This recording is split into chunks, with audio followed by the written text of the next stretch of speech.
यहाँ पर आप लोग देख रहे हो कि कॉलम का रेनफोर्समेंट बांधा गया है। और जब भी कॉलम के रेनफोर्समेंट की बात आती है तो सबसे इंपॉर्टेंट क्वेश्चन ये होता है कि भैया इसकी लेग लेंथ क्या रखी जाए, है ना। जब भी फुटिंग को कॉलम से जोड़ा जाता है तो ये लेग लेंथ उसमें इंपॉर्टेंट होती है। तो ये leg length as per IS code 456/2000 clause 26.2.1 में दिया हुआ है कि हम लोग जो LD है उसके बराबर ही हमें ये लेना है। अब देखिए LD कहाँ से कहाँ तक स्टार्ट हो रहा है। LD इस पॉइंट से लेके इस पॉइंट तक के पूरा LD होता है। और अगर हमें सिर्फ बेस लेना है तो उसके लिए भी स्पेसिफिकेशन दिया है SP34 में कि मिनिमम इसे 300 mm लेना है, इस पॉइंट से इस पॉइंट तक। और LD का फॉर्मूला आप लोग जानते हो, ये देख रहे हो आप लोग स्क्रीन पर कि यहाँ पर phi into sigma S/4 tau BD ले सकते हैं हम लोग।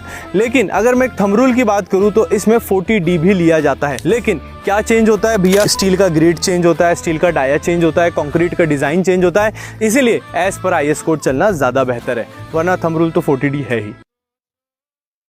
यहाँ पर आप लोग देख रहे हो कि कॉलम का रेनफोर्समेंट बांधा गया है। और जब भी कॉलम के रेनफोर्समेंट की बात आती है तो सबसे इंपॉर्टेंट क्वेश्चन ये होता है कि भैया इसकी लेग लेंथ क्या रखी जाए, है ना। जब भी फुटिंग को कॉलम से जोड़ा जाता है तो ये लेग लेंथ उसमें इंपॉर्टेंट होती है। तो ये leg length as per IS code 456/2000 clause 26.2.1 में दिया हुआ है कि हम लोग जो LD है उसके बराबर ही हमें ये लेना है। अब देखिए LD कहाँ से कहाँ तक स्टार्ट हो रहा है। LD इस पॉइंट से लेके इस पॉइंट तक के पूरा LD होता है। और अगर हमें सिर्फ बेस लेना है तो उसके लिए भी स्पेसिफिकेशन दिया है SP34 में कि मिनिमम इसे 300 mm लेना है, इस पॉइंट से इस पॉइंट तक। और LD का फॉर्मूला आप लोग जानते हो, ये देख रहे हो आप लोग स्क्रीन पर कि यहाँ पर phi into sigma S/4 tau BD ले सकते हैं हम लोग।